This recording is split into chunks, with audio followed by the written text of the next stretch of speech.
Hello everyone, সেদিন যে চিকেনের রেসিপিটা তোমাদের সাথে আমি শেয়ার করেছিলাম, সেই চিকেনের কষাটা আমার বাড়িতে অনেক পছন্দ করেছে।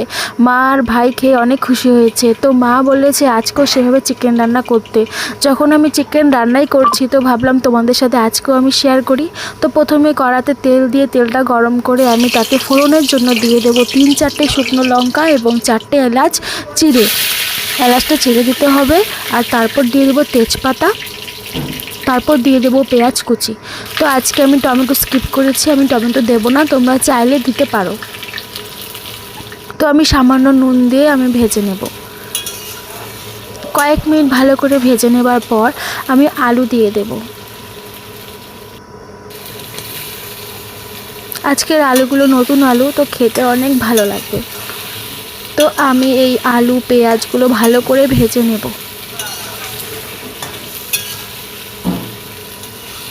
ভেজে নেবার পর চিকেনগুলো দিয়ে দেবো। আজকে আমি 750 মতন চিকেন রান্না করব, সেই অনুযায়ী সব কিছু আমি কেটে নিয়েছি, পেঁয়াজ লঙ্কা সব কেটে নিয়েছি। তো তোমরা তোমাদের চিকেনের পরিমাণ অনুযায়ী কেটে নিও। তো আমি চিকেনগুলো দিয়ে দিয়েছি, এখন চিকেনগুলো ভালো করে ভেজে নেব।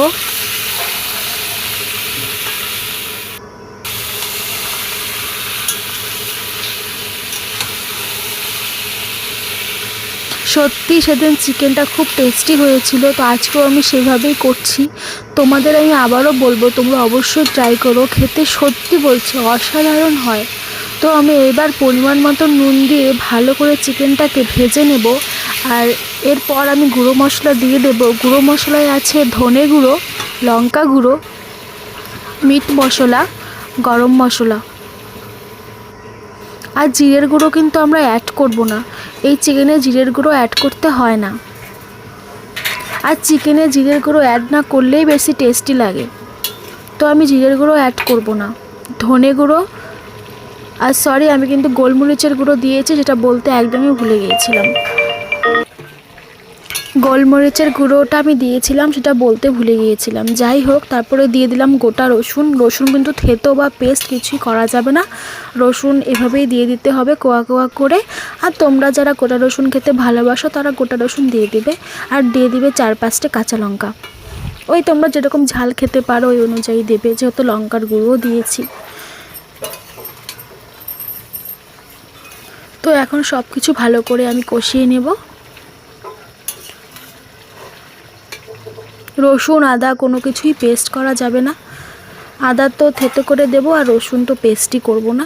রসুন এভাবে কোয়া কোয়া করে দেব, আর গোটা গোটা কয়েকটা রসুন আমি দিয়ে দিয়েছি। এই দেখো, আমি আদা থেতো করে রেখেছিলাম, সেই আদা থেতোটা আমি দিয়ে দিলাম। দিয়ে এখন আমি আবার ভালো করে কষিয়ে নেব।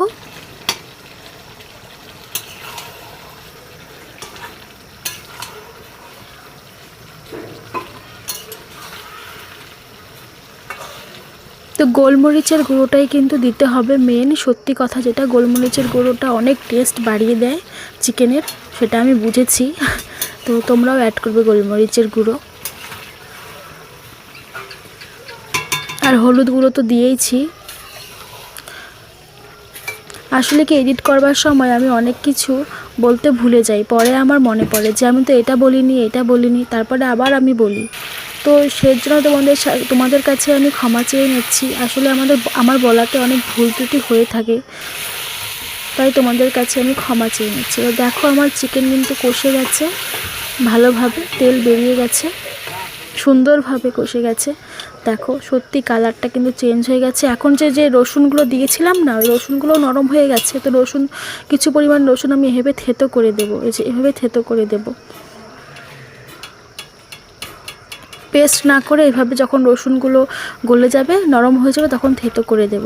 তো এই যে আমার কষানো হয়ে গেছে, এখন আমি ঝোলও দিয়ে দিয়েছি, অবশ্যই গরম জল দিয়েছি।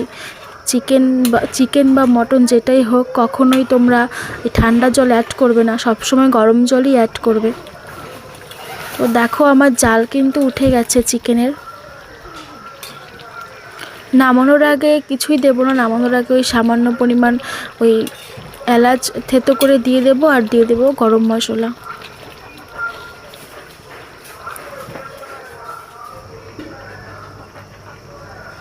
দেখো ঝোলের কালারটা কিন্তু কত সুন্দর হয়েছে, তাই না?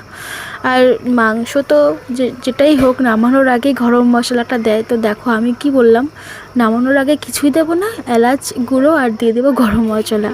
তো আমি দিয়ে দেবো, তো সেটাই নামানোর আগে আমি ওই গরম মশলা আর এলাচ যে থেতো করে রেখেছিলাম সেটা দিয়ে দেব। ওই তোমরা 3-4টে এলাচ নিয়ে পাটাতে ভালো করে বেটে দিয়ে দিতে পারো, বা থেতো করেও দিয়ে দিতে পারো, মানে গুঁড়ো হওয়া দিয়ে কথা, বেটেও দিতে পারো জল দিয়ে, কোনো অসুবিধা নেই। তো দেখো আমার চিকেন কষা কিন্তু হয়ে গিয়েছে। তো তোমাদের যদি আমার এই ভিডিওটি ভালো লেগে থাকে অবশ্যই লাইক কমেন্ট সাবস্ক্রাইব করে আমার পাশে থেকো। আজকের মতন টাটা, দেখা হচ্ছে আবার কালকে।